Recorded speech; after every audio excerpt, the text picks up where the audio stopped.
በኦዲት ጊዜ የሚገኝባችሁ ወይም ደግሞ የሚጣልባችሁ ደረሰኝ ካለ እሱን እንዴት ትመዘግባላችሁ? ብዙ ጥያቄዎች በዚህ ዙሪያ ላይ ይነሳሉ። ለዚህ ጥያቄ ደግሞ ትንሽ አጠር ያለ መልስ ለመስጠት ያክል ነው። እንግዲህ ብዙ ጊዜ የመንግስት ኦዲት በሚደረግበት ጊዜ ብዙ ደረሰኞች ሊጣሉባችሁ ይችላሉ፣ ላይጣሉም ይችላሉ። ግን ድንገት ከጣለባችሁ ትክክለኛ ደረሰኝ ሳትጠቀሙ ቀርታችሁ ሊሆን ይችላል። ስለዚህ በዛ ጊዜ የተገኘባችሁ ወይም ደግሞ በኦዲት ጊዜ የተገኘባችሁን ደረሰኝ እንዴት ትመዘግባላችሁ ወይም ደግሞ እንዴት አጀስት ይደረጋል ማለት ነው። ምክንያቱም ፕራዮር ይሩ ወይም ደግሞ አመቱ የሂሳብ አመቱ አልፏል። አንድ አመት አልፎት ሊሆን ይችላል፣ 2 ዓመት አልፎት ሊሆን ይችላል ማለት ነው። ወይም ደግሞ 1 ዓመት አልፎት ሊሆን ይችላል።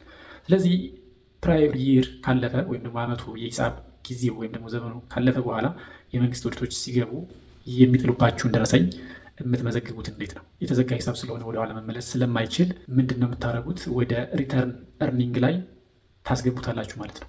ስለዚህ ሪተርን እርኒንግ ላይ ገብቶ ሪተርን እርኒንጉን ይቀንሰዋል፣ ለዛ አማውንት ማለት ነው። ታክሱንም ትከፍላላችሁ ማለት ነው። ምክንያቱም ኤክስፔንስ አስገባችሁ ማለት በህግ ያልተፈቀደ ኤክስፔንስ አስገባችሁ ማለት ሂሳብ ላይ ያው የምትከፍሉት የታክስ መጠን ያንሳል። ሞር ኤክስፔንስ ባስገባችሁ ቁጥር ታክሱ እያነሰ ነው የሚሄደው። ስለዚህ በዛ ምክንያት የምትከፍሉት ታክስ ይበዛል ማለት ነው። ምክንያቱም ኤክስፔንስ ከቀነሰ ታክስ ይበዛል፣ ኤክስፔንስ ከበዛ ደግሞ ታክስ ያንሳል ማለት ነው የሚከፈለው።